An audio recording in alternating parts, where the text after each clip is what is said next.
घने जंगल में एक ताकतवर हाथी रहता था। वो शांत स्वभाव का था और सभी जानवर उसकी इज्जत करते थे।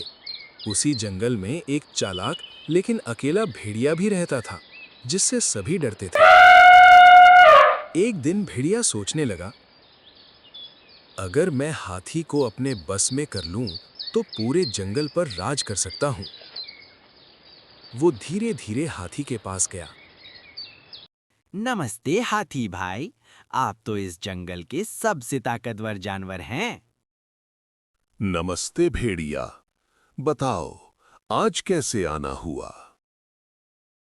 मैं आपसे दोस्ती करना चाहता हूँ। हम मिलकर जंगल पर राज कर सकते हैं। हाथी ने ध्यान से उसकी आंखों में देखा। तुम कुछ छुपा रहे हो, लेकिन ठीक है, मैं देखता हूँ। अगर सबकी जान बच सकती है, लेकिन तो मैं चलने को तैयार चाहिए। भेड़िया थोड़ा घबरा गया, लेकिन उसने अपनी बात जारी रखी। अगर हम साथ हों, तो कोई हमारा सामना नहीं कर सकता। हाथी समझ गया कि भेड़िया कुछ छुपा रहा है, लेकिन उसने कुछ नहीं कहा। कुछ दिनों बाद जंगल में सूखा पड़ गया। पानी के स्रोत सूखने लगे। सभी जानवर परेशान हो गए। जंगल में पानी खत्म हो रहा है। अगर हमें पानी नहीं मिला तो हम सब मर जाएंगे। अब हम क्या करेंगे? तभी भेड़िया मौके का फायदा उठाने आया। मुझे एक गुप्त जगह पता है जहाँ पानी है, लेकिन वहाँ तक सिर्फ आप ही हमें ले जा सकते हैं। सभी जानवर उम्मीद से हाथी की तरफ देखने लगे। लेकिन ठीक है, मैं देखता हूँ। अगर सबकी जान बच सकती है, तो मैं चलने को तैयार हूँ। भेड़िया मन ही मन मुस्कुराया। अब मेरा प्लान काम करेगा। जंगल के बीचों बीच वो सबको एक गहरे दलदल यानी कीचड़ के पास ले गया। ये रास्ता सही नहीं लग रहा।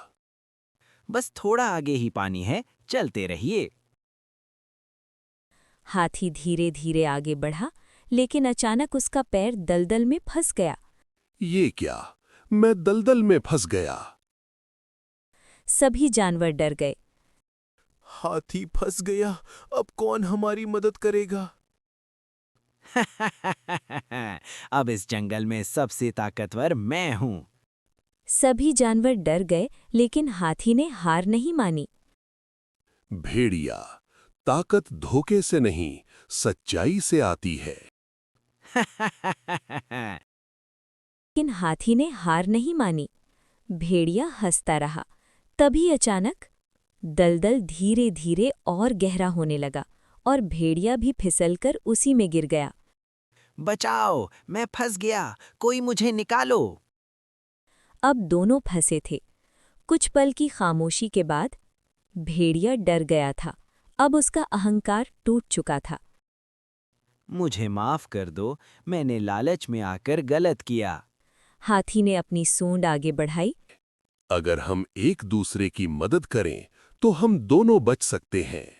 पहले तुम बाहर निकलो। भेड़िया हैरान था। भेड़िए ने हाथी की सूंड पकड़ी और धीरे धीरे बाहर निकल आया। फिर उसने मिलकर हाथी को भी बाहर निकाला। सभी जानवर खुशी से चिल्लाने लगे। हाथी ने फिर से हमें बचा लिया। भेड़िया सिर झुकाकर बोला, आज मैंने सीख लिया कि धोखा देकर नहीं, बल्कि मिलकर ही जीता जा सकता है। हाथी मुस्कुराया। अब तुम अकेले नहीं हो, हम सब साथ हैं। धीरे धीरे जंगल में फिर से खुशी लौट आई।